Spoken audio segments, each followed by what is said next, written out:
पलक सुहाग रात के कमरे में सिर झुकाए हुए बैठी थी। तभी राजेश ने कमरे में प्रवेश किया। उन दोनों की लव मैरिज हुई थी। राजेश के पिता ने बहुत धूमधाम से यह विवाह करवाया था। शादी एक बड़े से मैरिज हॉल में हुई थी और सभी रिश्तेदार भी वहीं से अपने अपने घर के लिए रवाना हो गए थे। अब घर में केवल राजेश, पलक और उसके ससुर जी रह गए थे। राजेश कमरे में आया तो उसने देखा कि उसकी दुल्हन सजी धजी पलंग पर बैठी है। उसके कमरे में आते ही पलक के दिल की धड़कन तेज होने लगी।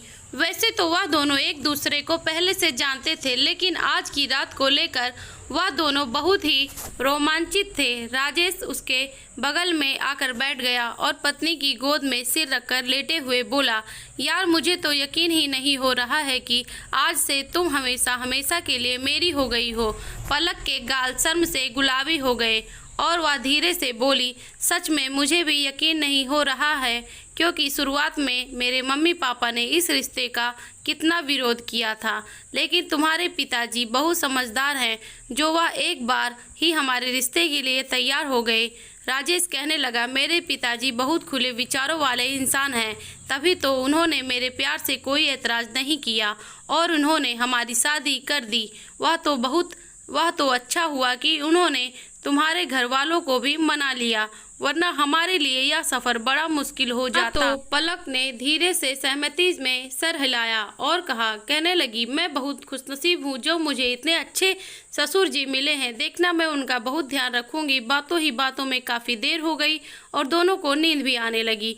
थोड़ी ही देर में राजेश पलक की गोद में से सिर रखे ही सो गया। उसे सोते हुए देखकर पलक हौले से मुस्कुराई और उसने उसका सिर धीरे से अपनी गोद से उतारकर बिस्तर पर रखकर लाइट ऑफ कर दी और वह भी उसकी बगल में लेटकर सो गई, क्योंकि वह खुद भी काफ़ी थकी हुई थी। बिस्तर के पीछे टेबल पर रखा हुआ दूध वैसे ही पड़ा रह गया। आधी रात को अचानक पलक ऐसा लगा जैसे कोई उसे दूर से धो रहा है। उसकी नींद टूट गई तो उसने देखा कि एक आदमी उसे गोद में उठाने की कोशिश कर रहा है। मैं जोर से चिल्लाई तो राजेश की नींद भी टूट गई। उसने आँख खुलते ही चिल्लाते हुए कहा, अरे मोहन, तुम यहाँ क्या कर रहे हो? उसे देखते ही मोहन हक्का बक्का रह गया। तभी पीछे से राजेश के पिताजी लपकते हुए आए और मोहन को थप्पड़ मारते हुए कहने लगे, अरे नालायक, तू यहाँ क्या कर रहा है? निकल जा मेरे घर से। मोहन बौखलाहट में खिड़की से कूदकर भाग गया तो राजेश पूछने लगा, पिताजी आप इतनी रात को मेरे कमरे में क्या कर रहे थे और यह मोहन यहाँ कैसे आया? उसके पिताजी कहने लगे, मुझे क्या पता बेटा, तुम्हें तो पता ही है कि मोहन लफंगा लड़का है।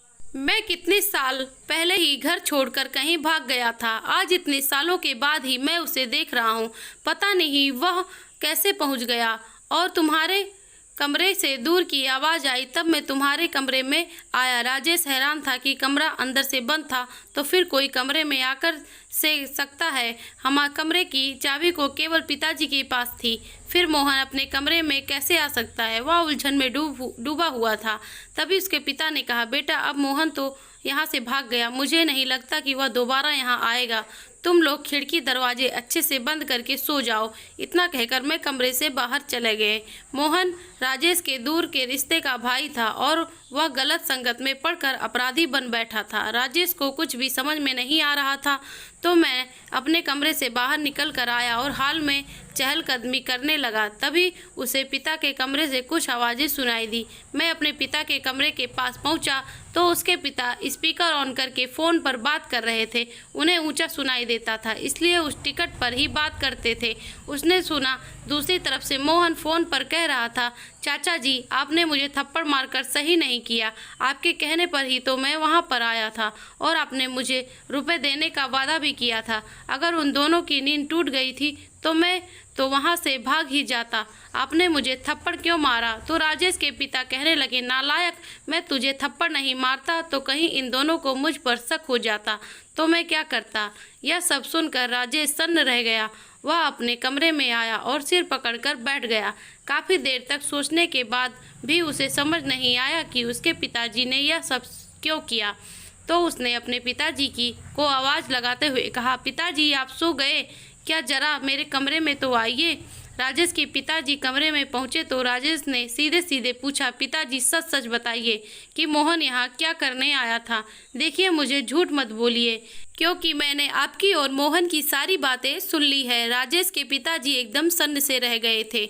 उसने उनसे कुछ बोला ही नहीं जा रहा था। राजेश गुस्से से बॉक्स लाते हुए बोला, अब आप कुछ कहेंगे या नहीं? मुझे अभी जवाब सुनना है। काफी देर तक चुप रहने के बाद जब उनके पास कोई रास्ता नहीं बचा तो राजेश के पिताजी धीरे से बोले, देखो बेटा, मुझे गलत मत समझना। मैंने जो भी किया है वह तुम्हारी भलाई के लिए किया है। बात दरअसल यह है कि जब 5 साल पहले तुम्हारा एक्सीडेंट हुआ था, उस समय डॉक्टर ने मुझे बताया था कि तुम पिता बनने की क्षमता खो चुके हो। मुझे उस समय गहरा धक्का लगा। फिर जब तुमने मुझे पलक के बारे में बताया तो मेरे मन में एक योजना बनने लगी कि मैं तुम्हारी शादी करवा देता हूँ और फिर मोहन की मदद से मैं घर का वारिस हासिल कर लूँगा। तुम्हें भी कुछ पता नहीं चलेगा, बहू को भी कुछ नहीं पता चलेगा और ना लोगों को कुछ पता चलेगा। राजेश यह सब सुनकर गुस्से में पागल हो उठा। पलक भी गुस्से के मारे थरथर कांपने लगी। पलक के ससुर जी बैठे बहू के सामने सिर झुकाए खड़े थे। फिर उन्होंने कांपते स्वर में कहा, बेटा, सिर्फ मुझे पता था कि तुम नामर्द हो, इसलिए सुहागरात को मैंने तुम दोनों के दूध में नींद की गोली मिलाई। फिर तुम दोनों को गहरी नींद में देखकर मैं कमरे में आया और बहू को देखने लगा कि वह सचमुच गहरी नींद में सोई है या नहीं। मुझे लगा कि तुम दोनों नींद की गोली के असर से बहुत गहरी नींद में हो, लेकिन तुम लोग शायद थकान की वजह से बेसुध होकर सो रहे थे। मुझे जरा भी उम्मीद नहीं थी कि तुम लोगों ने यह दूध पिया नहीं होगा। फिर मैंने कमरे के भीतर मोहन को बुला लिया और जैसे ही मोहन ने बहू के वहाँ से उठाकर उस दूसरे कमरे में ले जाने की कोशिश की, वैसे ही बहू की नींद खुल गई और वह चिल्लाने लगी। फिर तुम भी भाग गए और तुमने भी मोहन को देख लिया।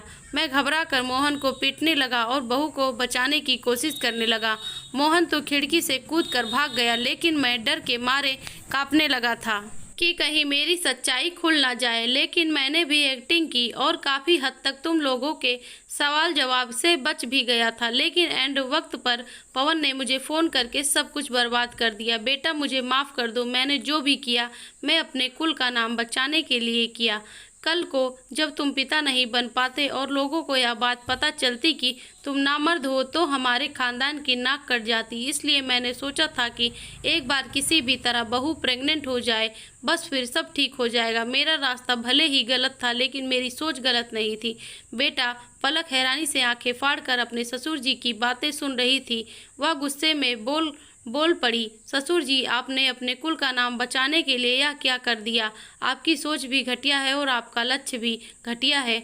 तो फिर आपका रास्ता सही हो भी कैसे सकता था? मुझे अब यहाँ एक भी मिनट नहीं रुकना।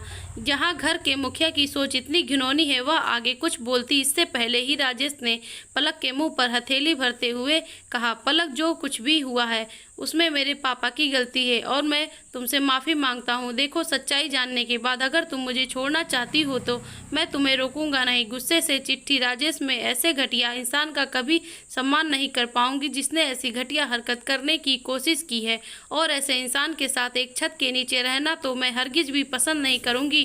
लेकिन इसमें तुम्हारी कोई गलती नहीं है। मैं तुम्हें सजा नहीं दूंगी, मगर मुझे यहाँ नहीं रहना है। कहते हुए वह फूट फूट कर रो पड़ी। राजेश पत्नी की मन की स्थिति को अच्छे से समझ रहा था। राजेश के पिताजी सर झुकाकर अपने कमरे में चले गए। राजेश ने पलक को बड़ी मुश्किल से चुप करवाया और कहने लगा, देखो पलक, मुझे भी नहीं पता था कि मेरे पिताजी ऐसे घटिया हरकत कर सकते हैं। मुझे भी अब उन्हें अपने पिता कहते हुए शर्म आ रही है। इसलिए हम लोग कल सुबह ही यह घर छोड़कर कहीं और रहने के लिए चले आएंगे। अब मैं उन्हें कोई सजा दिलवा कर हमारी ज़िंदगी में और मुश्किलें भी नहीं खड़ी करना चाहता हूँ। बस मैं ऐसे इंसान से दूरी बना लेना चाहता हूँ। पलक को तो समझ नहीं आ रहा था कि वह ऐसे समय में क्या फैसला ले। राजेश अपना फैसला सुनाने के लिए अपने पिता के कमरे में पहुंचा तो उसने सुना कि उसके पिताजी फिर से मोहन पर गुस्सा करते हुए कह रहे थे, थोड़ी देर शांत नहीं रह सकता था? तुझे किसने कहा था मुझे फ़ोन करने के लिए?